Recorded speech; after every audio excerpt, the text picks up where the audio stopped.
নমস্কার। আমরা শুরু করছি আজকের প্রতিবেদন অম্বুবাচী। তো অম্বুবাচী কী এবং কেন করবেন, ছোট্ট একটা ভিডিও আমরা এর আগের দিন প্রকাশ করেছি। অনেকেই হয়তো সেটা দেখেছেন বা অনেকে হয়তো দেখেননি বা অবগত হয়েছেন, অনেকেই অবগত নেই। তবে সকল সনাতনী ভাই বন্ধু ভ্রাতা ভগ্নী বাবা মায়েরা যারা রয়েছেন তারা হয়তো জানেন এই অম্বুবাচী সম্পর্কে। অম্বুবাচী কী এবং কেন করা হয়, অম্বুবাচী করলে কি হয়, আর অম্বুবাচী কারা করে থাকেন। অম্বুবাচী সকল সনাতনী মানুষদেরই একটা কৃষ্টি, একটা সংস্কার, একটা সংস্কৃতি। অম্বুবাচী হয় প্রত্যেক বৎসর। এটা একটা নির্দিষ্ট দিনে হয়। আষাঢ় মাসের সপ্তম দিন এই অম্বুবাচী শুরু হয়। অর্থাৎ এই দিনে আমাদের যে ধরিত্রী দেবী, আমাদের যে পৃথ্বী মা, আমাদের যে পৃথিবী, এই পৃথিবী একটা প্রত্যেক মায়েদের যে ঋতুস্রাব বা রজস্রাব হয়ে থাকে, সেটা এই তৃতীয় দিন, মানে প্রথম দ্বিতীয় তৃতীয় 3 দিন এটা সাধারণত হয়ে থাকে, আমরা সেটা জানি। এবং এই সময় কামাখ্যা মায়ের মন্দির সহ সমস্ত মাতৃমন্দিরগুলো বন্ধ রাখা হয়, কারণ তারা নাকি রজশিলা থাকে।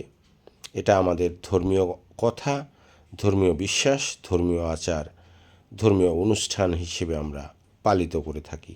বহু সাধু সন্ত ভক্তদের উৎসবে তারা মাতৃভূমি, আমাদের যে কামাখ্যা মায়ের মন্দির, সেই মন্দিরে তারা উপস্থিত হয়ে থাকেন মায়ের দর্শন নেবার জন্য, মায়ের আশীর্বাদ নেবার জন্য।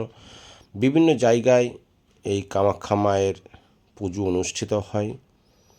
তো যাই হোক, আমরা এই বিশেষ দিন তিনটিতে আমরা কি করব, কি করা প্রয়োজন এবং কি করণীয় নয়, মানে কি করা উচিত নয়, কোনো শুভ কাজ এই অম্বুবাচীতে সাধারণত করা উচিত না।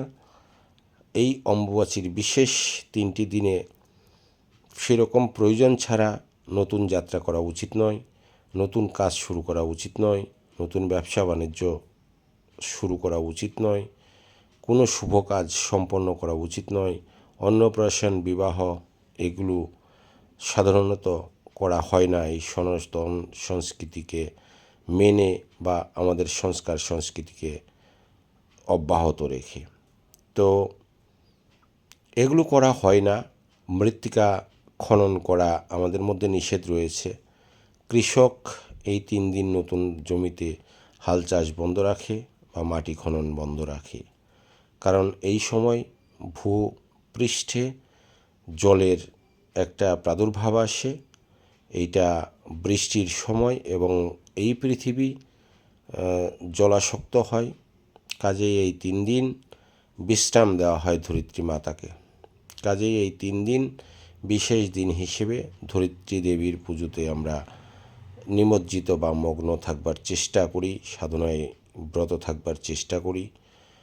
আর আমাদের বিশেষ কি করণীয় আছে অম্বুবাচীতে, আমরা প্রত্যেক সনাতনী যারা রয়েছি তারা হয়তো জানেন যে অম্বুবাচীর বিশেষ 3 দিনের মধ্যে আমদুধ খেতে হয়।